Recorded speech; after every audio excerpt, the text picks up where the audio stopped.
Imagine the richest person you can think of today. Jeff Bezos, Elon Musk. Now, what if I told you there was a man so wealthy that his generosity could crash an entire country's economy? A man whose fortune was so vast, it's literally impossible to calculate in modern terms.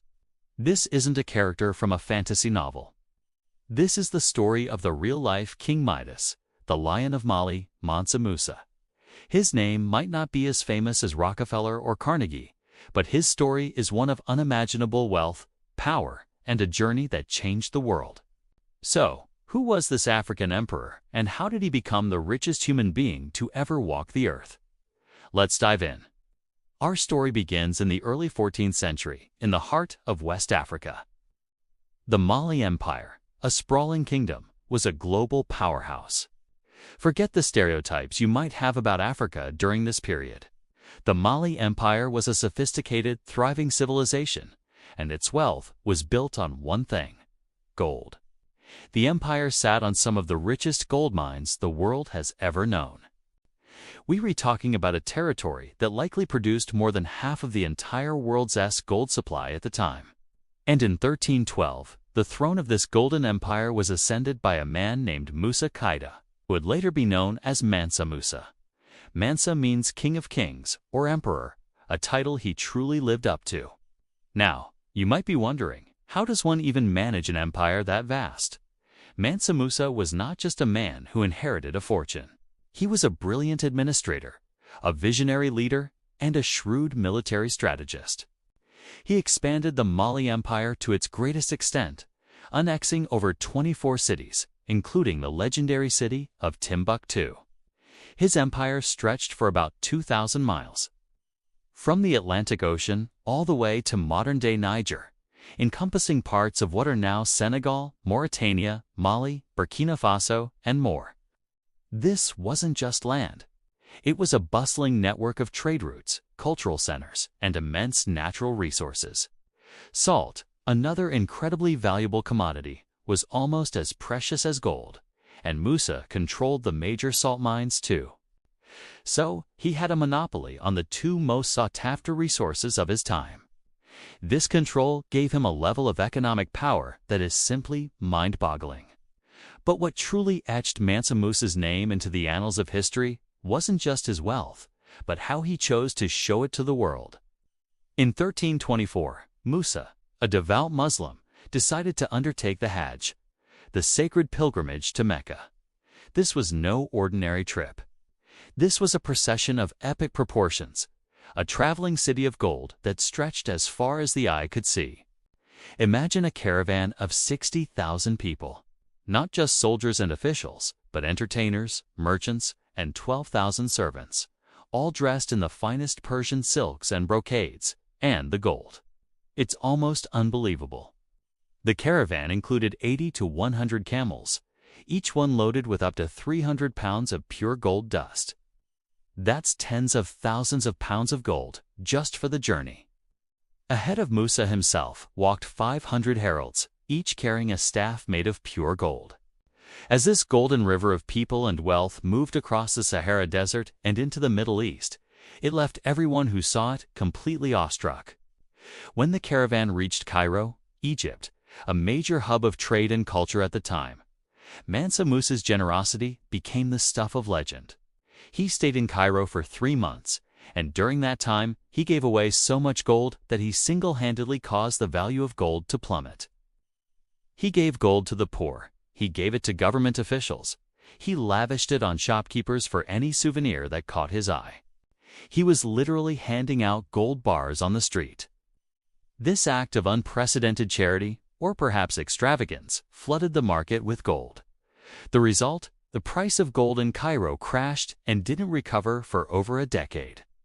He literally broke the economy of an entire region just by being generous.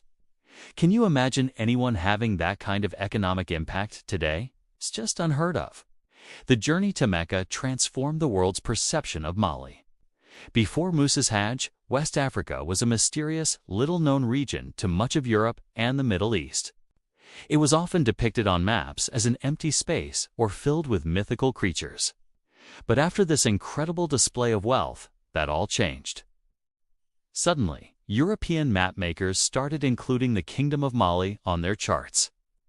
One famous map from 1375, the Catalan Atlas, depicts a powerful African king on his throne, holding a golden scepter and a massive gold nugget, with the caption identifying him as Mansa Musa, the Lord of the Negroes of Guinea. This one journey put Mali, and by extension West Africa, firmly on the global map as a land of legendary riches and power. It also, unfortunately, piqued the interest of European powers, which would have long-term consequences for the continent. But Mansa Musa's story isn't just about gold and extravagance. His pilgrimage had a profound and lasting impact on his own empire. When he returned from Mecca, he brought back with him some of the brightest minds of the Islamic world: scholars, architects, poets, and astronomers. He was on a mission to transform his kingdom into a leading center of learning and culture. He commissioned the construction of magnificent mosques and universities, particularly in Timbuktu and Gao. The legendary Jingerbur Mosque in Timbuktu, designed by an Andalusian architect Musa brought back from his travels, still stands today, a testament to his vision. Timbuktu, once just a remote trading post, became a world-renowned center for education, with a university that housed hundreds of thousands of manuscripts and attracted students from all over the world. He turned his empire's material wealth into intellectual and cultural wealth, creating a golden age for the Mali Empire. So just how rich was Mansa Musa? This is the million-dollar trillion-dollar question. The truth is, his wealth was so immense, so incomprehensible, that historians and economists say it's impossible to put an accurate number on it. Some have tried to estimate it, throwing around figures like $400 or $500 billion in today's money.